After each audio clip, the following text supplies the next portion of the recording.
Wala, okay. Admit. Wait lang, mag-admit sa ako, participant. Okay. Okay.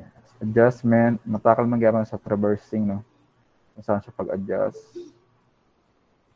Okay. Okay. So for today, i-discuss na to. It's about traversing.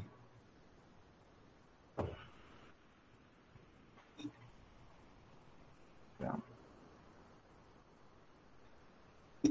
So by definition, traverse is a series of lines connecting successive points whose lengths and directions have been determined from field measurements. So usually kapag mag-conduct survey, dami din yung mga series of points and lines.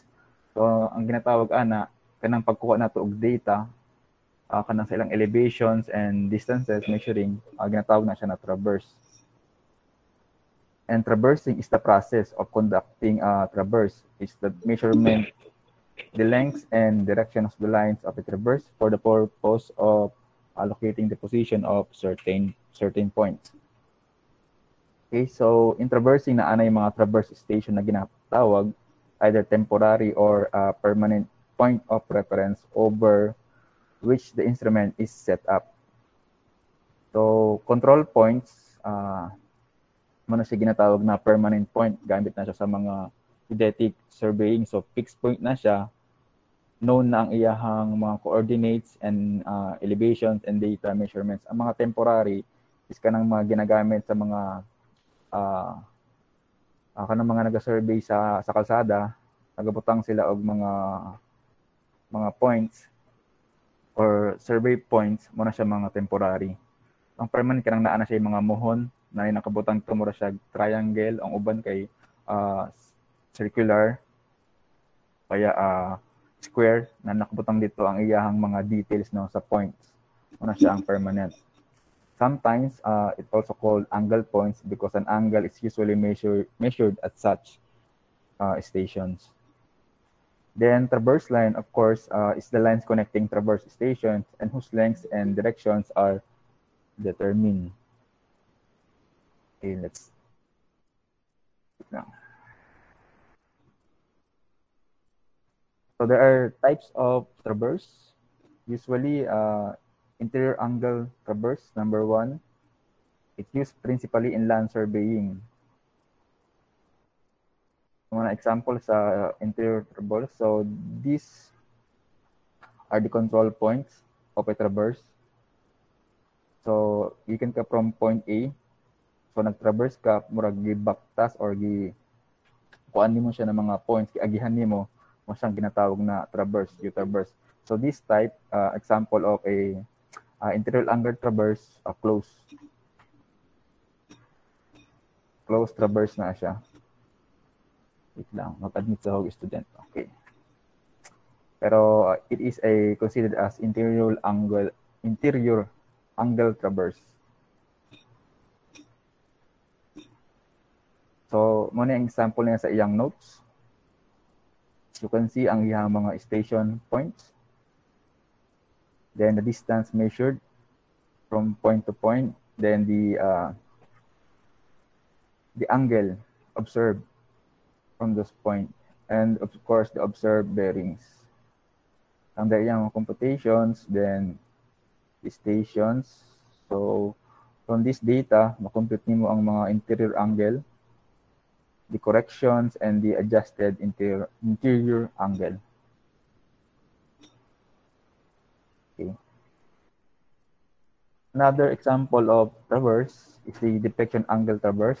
It is usually used for the location of survey roads, railroads, pipelines, transmission lines, canals, and other similar types of surveys. So, pang sa mga kalsada, depiction angle traverse ang ginagamit. Itong ganina, interior angle sa mga land surveying naman. Sa mga lot, titling, mga ingana. Then, this is example of a depiction angle traverse.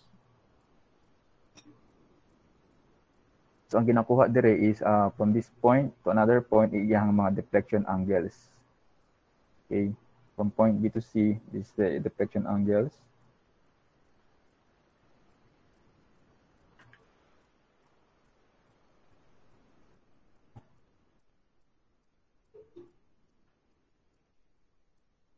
So this is an example of deflection angle traverse survey notes.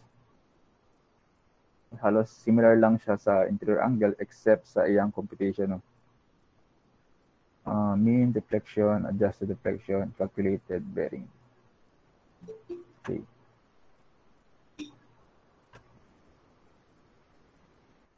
Then another type is the angle to the right traverse. It's usually employed when numerous details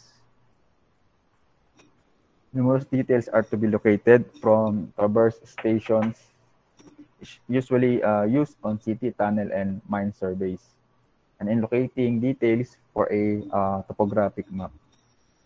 So kung nakita kag more details, kung na kay map, then wala kay siya details, no? Mao nang ginagamit angle to the right traverse kay naa na may mga existing na mga points sa topo map, and you will just locate some points or position of an object. So angle to the right traverse ang more appropriate. Okay. So from this point, so ang ginakuha there is angle to the right. So from this point, para gapon siya bearing. Ana. Okay.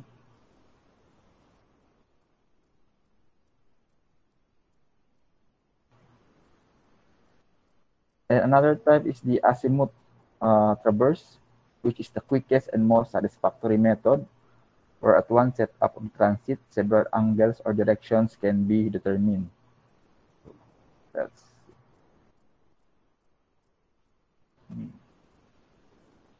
okay.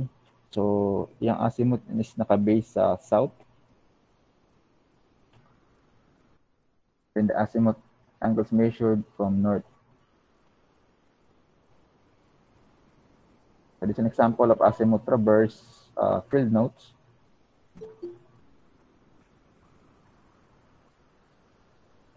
Then nakabutang azimuth, then observe bearing. So, kini is makompute ni from the observed azimuth, then the calculated bearing. And of course, nasa sketch and notes. Okay.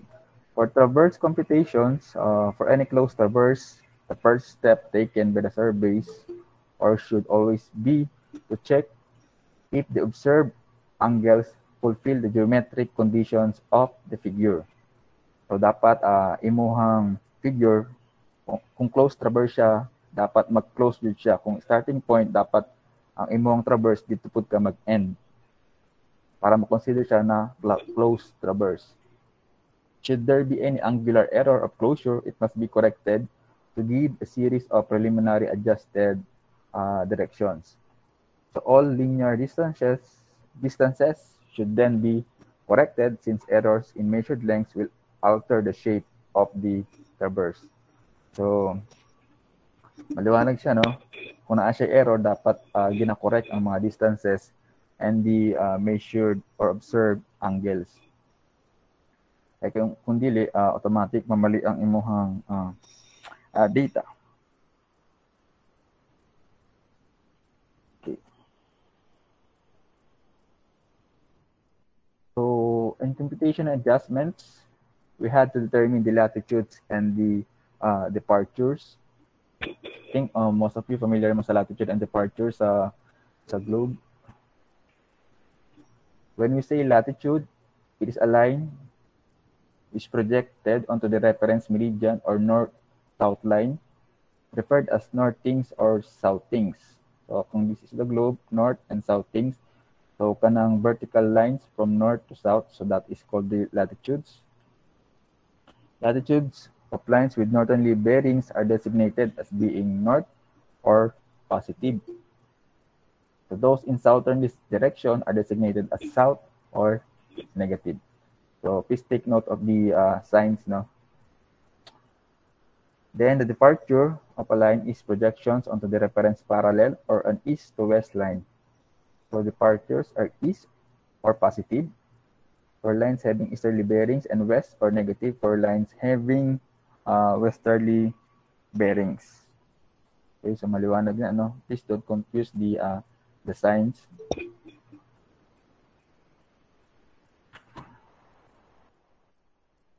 Okay. So we have here the 4 quadrant, no? So for the first quadrant, so this is the latitude and this is the departure. So example is the line AB. So we have here the azimuth or the bearing from north or depende kung saan given, no? Then from this point, given man ang point A to B, we can compute the value of the latitude and the value of departure by using the Pythagorean theorem or trigonometric functions. No? So from this point, kung compute na to ang iyahang departure, so positive siya.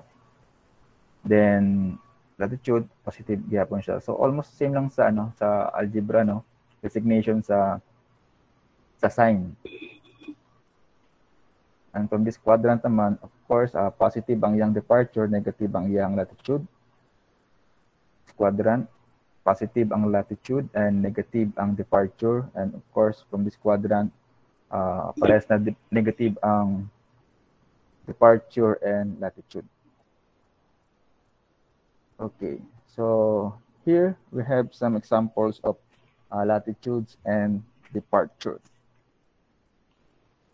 So this is a example of the field notes.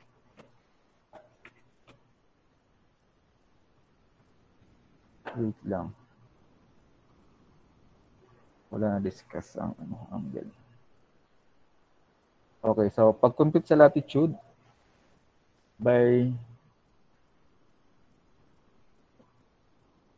wala din na-compute diri ang formula, no?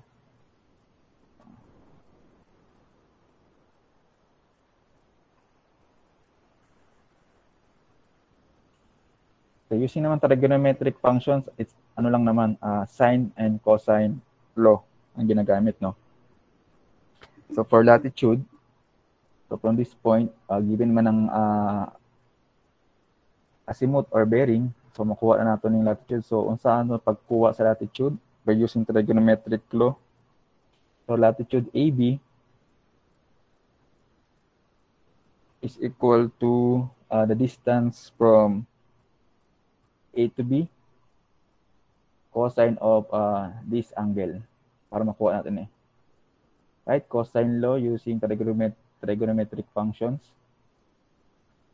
Then for departure, so this distance here is also the same from this for this distance, no? So that is also the departure. So by sine law, so departure AB is equal to distance A to B. So this distance multiplied by sine of this angle.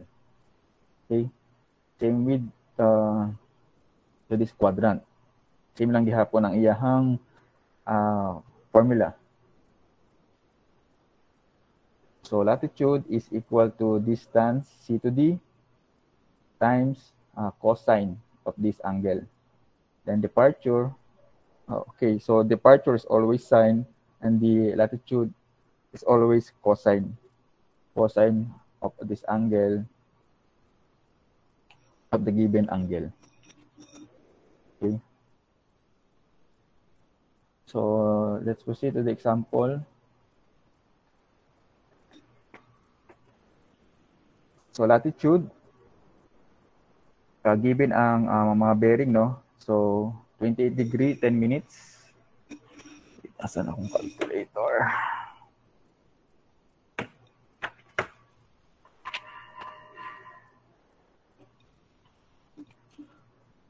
Okay, so makita sa bearing, no? North siya. So automatic ang iyang sign is positive. So dili nato siya ibutang.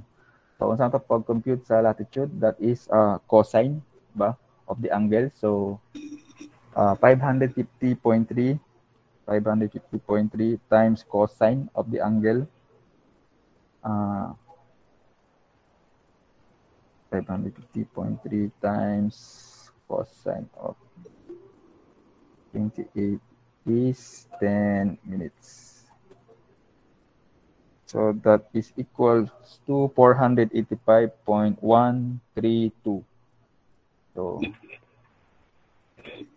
hindi na ako masulat. So the answer is 485. Wait lang. Okay. Positive 485.13. Okay.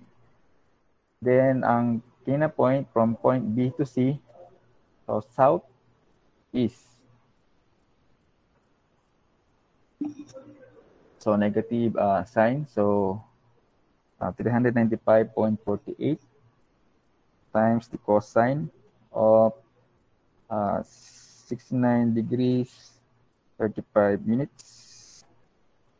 So that is 137.961. So diri siya apart kay negative 137.961. Okay. And for point CD, that is 462.7 times cosine of 27 degrees 50 minutes. 409.17. So south, diri gyapon siya. 409.170. So from this point BE is north, 631.22 times cosine of 50. That is 405.740. 405.74.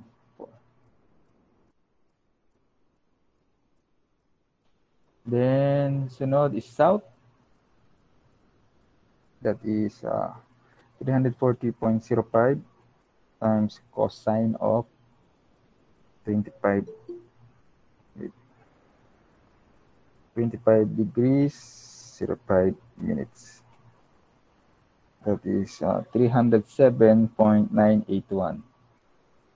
307.981. So the units are in meters kung unsa ang unit sa distance mo pud ang unit sa latitude. Okay, then for this one, Q is ang iyahang bearing. So automatic, the cosine of 90 degree is equal to 0. So wala siya value sa latitude. So pag Q is 90 degrees man ang iyahang di ba? Ay iyahang angle. So 0 siya, so wala siya latitude. So blank lang. Okay, for the departure, so it's east. I will compute its departure. So 550.3 times sine of the angle 28 degrees 10 minutes. So that is 259.762. Okay, so another is east na pod. 395.48 times sine 69 degrees 35 minutes equals to 370.636.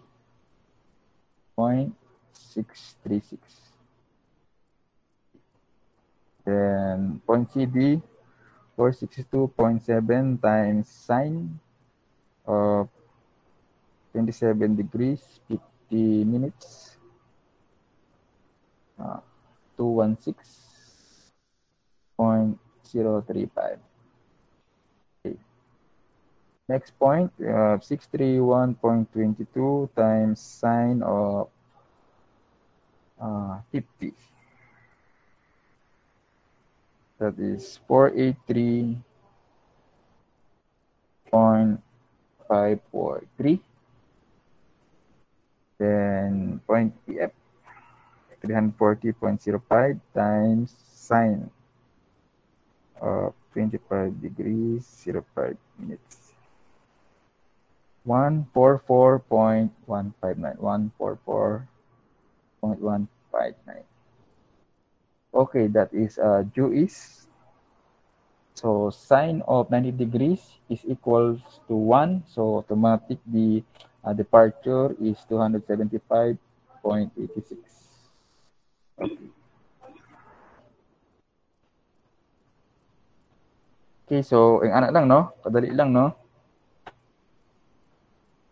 So you will always consider the north latitudes and east departures are considered plus or positive, and the latitudes for south and west is considered as negative or on the minus sign. Okay, so nakuha ba? So sa latitude, cosine, departure, sine. Okay? Any questions so far? So wala, proceed ta.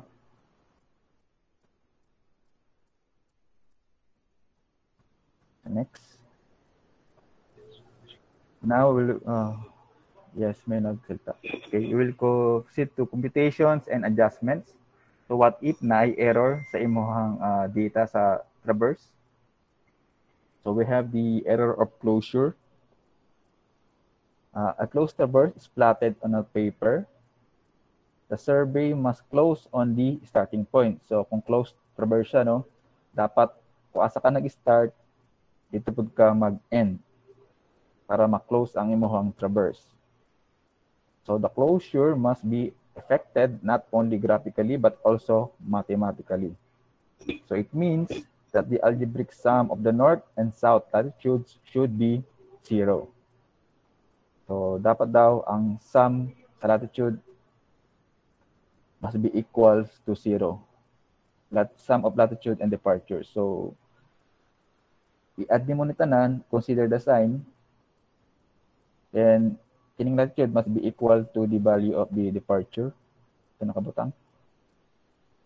It means the algebraic sum of the north and south latitude should be 0. And the algebraic sum of the east and west departure should always be 0. Okay. So, kini di ay ang mag-0 dapat. So, kini. Wala lagi nag-0. Okay. In practice, it closes physically in the field. It will not close mathematically or when plotted in paper. So, closure in latitude, denoted as CL, is the difference between the north and south latitudes. And closure in departure CD is the difference between the east and west departures. So, kung ano itong algebraic sum nila, so that is CL, kung saan man ang magawas, and for the departure, that is CD. Linear error of closure, a short line of unknown length and direction connecting the initial and final stations of the traverse. So, muna siyang error sa lines, no? Kung dili sila mag-close. So, wait lang. Then ako.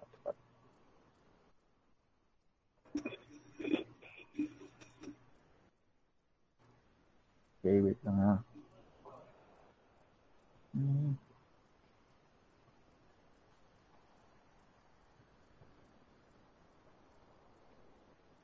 So, nag-AutoCAD mo karon, no? Naanami subject na AutoCAD. So much better mag-plot ka sa mga maps sa imong survey data using AutoCAD.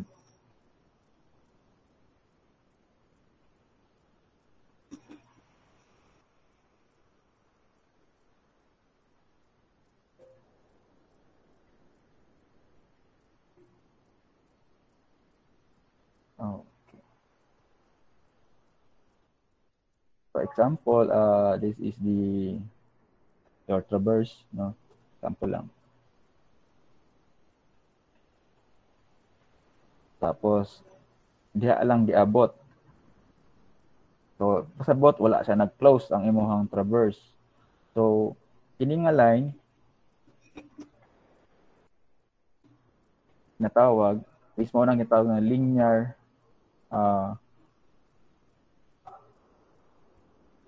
error of closure. Mao na siya na line ang lek nga ginaingon. Mao ni siya para mag-close ang imuhang traverse. So usually mao na ang gina-compute ang value dinhi na line or the measured value of this line and ang iyahang bearing or angle, no. Mao na ang gina-compute. Okay.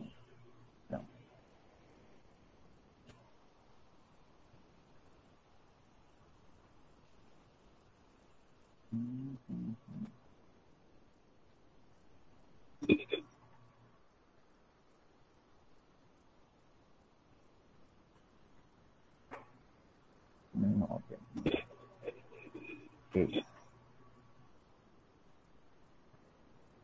So we have the formula for linear error of closure. So using Pythagorean theorem, so that is the square root of the CL squared plus CD squared. So di na ako discuss kung gayon siya pag-derive, no. So basta mauna siya. And the angle computation is that the tangent theta is equal to the proportion of the CD, that is the closure due to departure and the closure due to latitude. So take note the sign, parehas negative. So the theta is the bearing angle of the side of the error. Okay. And the relative position is computed as the linear error of closure divided by the total length or the perimeter of the traverse. So need to kuhaon ang perimeter of the traverse in order to compute its relative position. So all terms in the above equation except RP should be expressed in the same unit of linear measure. Okay.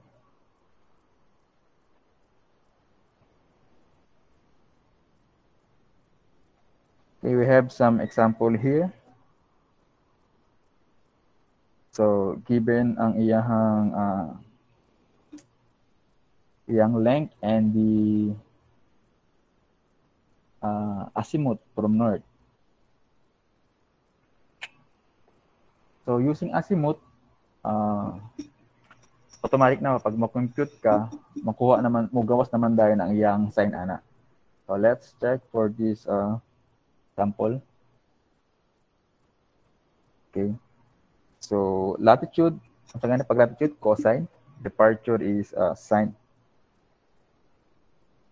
So 233.1 times cosine of 122 degrees, 30 minutes. So ang magawas ay negative value. So negative 125.245. 125.245. Okay. Automatic na siya, no? Then sa departure, that is always sine using sine. So 233.1 times sine of 122 degrees, 30 minutes. So the value is positive 196.595. So it's about na siya sa west. Na siya sa east. West. Sa east. 196.595. Okay. Next point, BC. 242.05 times cosine of 85 degrees, 15 minutes. Wait, nag-error. Okay lang sa mga late, no? Dili man, kung dili mo available, okay lang na may recorded. 242.05 times cosine. 85 degrees, 15 minutes. That is 20.044. So positive. So, yung spot nasa sa north, 20.044. Okay, ang iyang departure, 242.05 times sine of 85 degrees, 15 minutes. 241.22. So, positive gihapon. So, ipsubot na sa is 241.219. Point CD, 191.5 times cosine of 20. Positive, so 179.951, 179.951. Okay, ang departure, 191.5 times sine of 20. That is positive, so 65.497.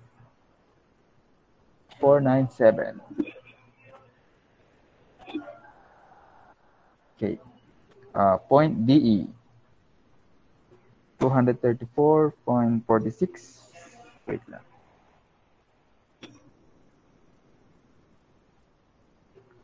Times cosine of 333.35. Ay, mali. 333 degrees, 35 minutes. 209. So, positive. 209.978. Ang iyang departure, 234.46 times sine of 333, 35 minutes. Negative. So, ning gawas is negative. So, na sa west, negative 104.310. The next point, 270.65 times cosine of 254 degrees, 08 minutes. That is negative 73. So, dili siya nasa side 73.996. And ang iyahang departure, 270.65 times sine of 254 degrees, 08 minutes. Negative. Ang ganda yan, sine. 260.338. Then last point, 252.38 times cosine of 213. Negative again, 211.664. And last point, 252.38 times sine of 213.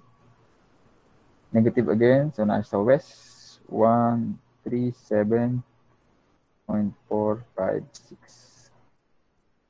Okay. So, we will take the summation of the north and the south, then east and west. So, let's check. 20.044 plus 179.951 plus 209.978 is equals to 409.973. So, this part is positive, no? Then, sa south, 125.245 plus 73.996 plus 211.664. 410.905. So, negative siya rin na part, 410.905. Okay, so departure, 196.595 plus 241.219 plus 65.497. That is equal to 503.311 positive sa 104.301 plus 260.338 plus 137.456. That is equal to 502.104 negative. Okay.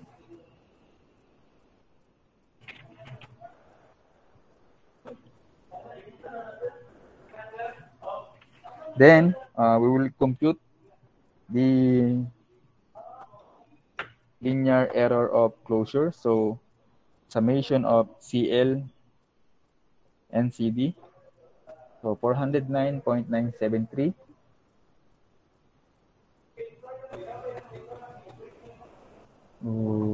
Wait lang.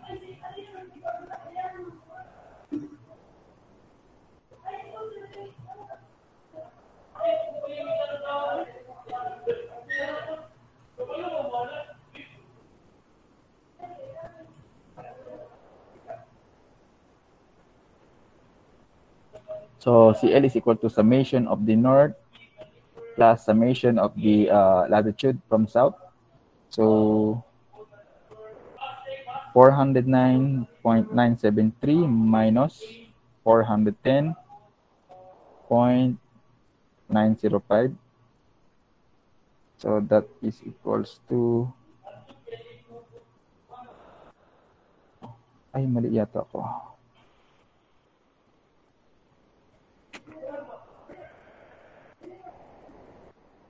$409.973 minus 410.905 equals to negative 0.932.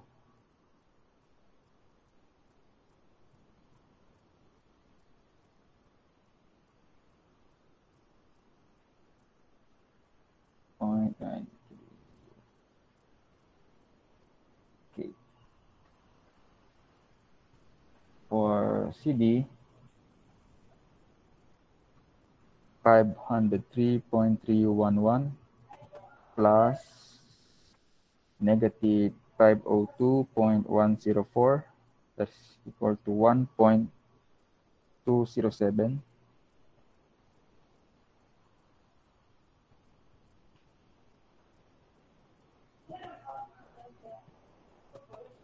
Okay.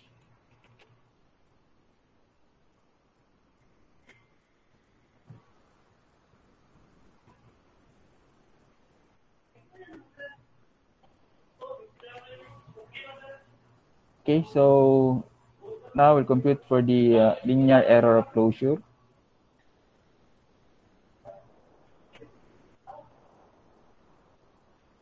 Using the formula square root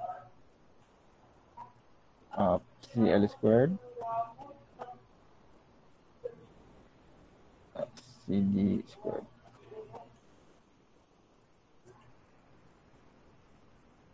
So that is 0.932 squared. That's 1.06. Squared. 1.52.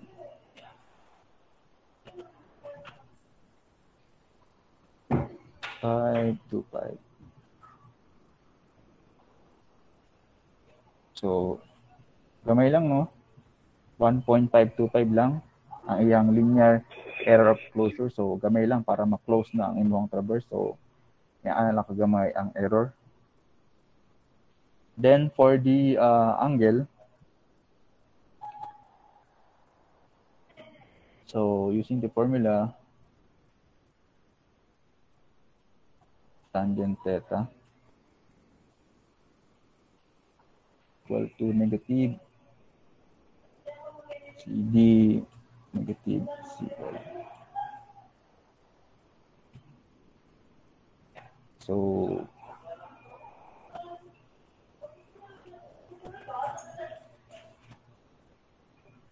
negative 1.207.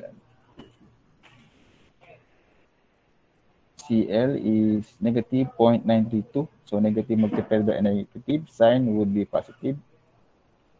So 0.932.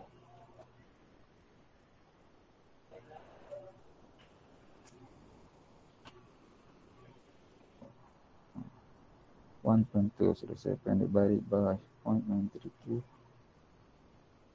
So the value is negative 1.295. So, saan ito pa-compute sa theta? So, theta inverse tan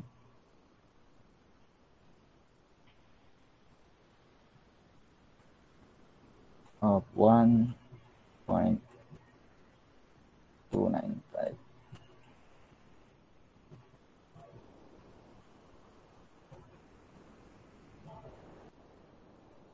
Shit tan.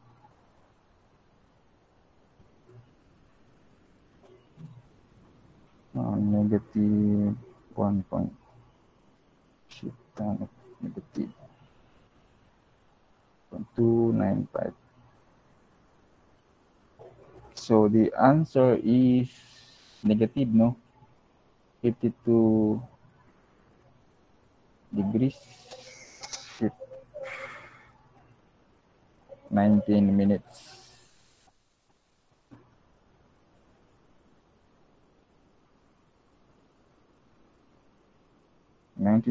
And 29 seconds.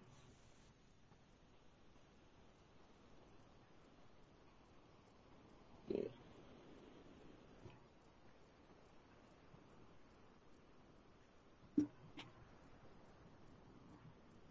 So that is the value of the bearing or the angle of the linear error of closure. So let's check. Line A to B is 122 degrees.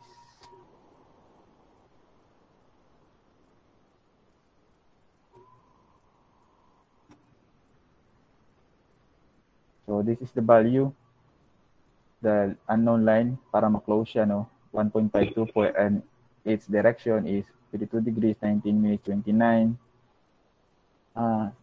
seconds. So nag-negative siya, it's either sa south and west. So let's check. So AB is azimuth 122. So let's check point A. Sample lang diri ang point A. Going to point B, 233 meters, 122. Then this is point B. Then point B to C is 242, 85. Okay.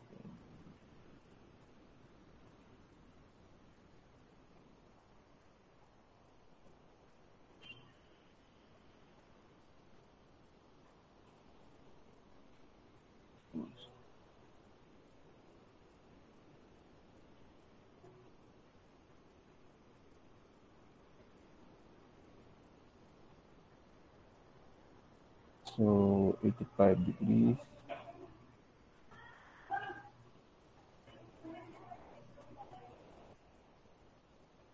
Almost 90 na siya actually. Point C for C to D, 20. That is 191.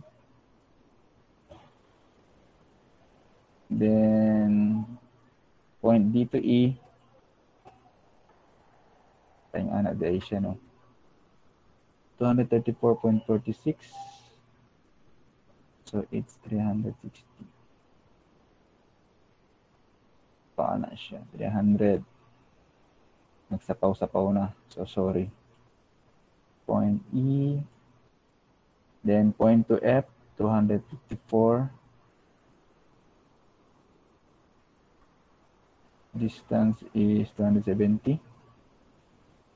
Then 213. E, F, G.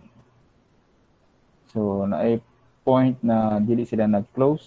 So, linear of error is, ano lang, gamay lang kaayo. 1.25. So, muna ang L.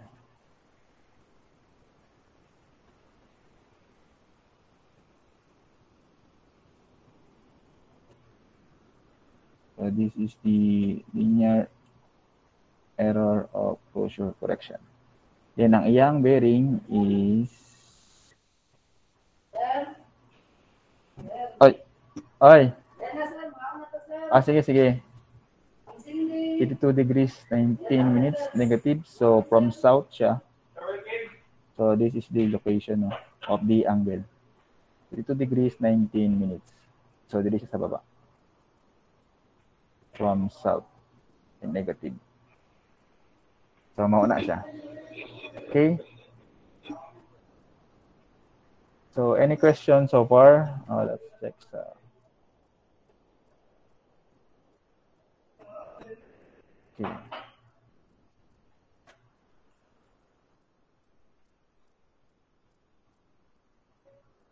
Okay, so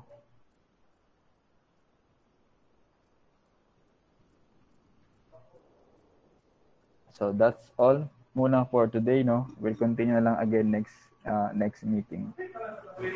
So any more questions so far? Medyo madali lang naman siya, no? Kay plus minus lang, cosine sine, lang. Okay, kung wala any question, do you have any questions so far? None, sir. None. Okay, very good. So clear man, so nasabtan tanan. So very good. So kung wala na may further questions regarding sa atong mga activity, no? By the way, katong sa fieldwork number 3, not necessarily naman sa sa may provincial capital, no? Kung naa sa inyong lugar na sloping ang terrain, at least mga 90 meters, no, ang slope distance, PICE na siya para sa taping using breaking the tape. Okay? Maski asa nga lugar, basta at least moabot siya 90 meters, at least 90 meters or above ang distance. Okay? So kung wala na, you may now leave the virtual classroom and see you again next meeting. So Friday, hopefully wala may other meeting, no, para maka-start tag 9 o'clock para makuha na to ang time. Okay? Thank you, sir. So thank you and have a nice day. Bye-bye. Thank you, sir. Bye-bye. Thank you, sir.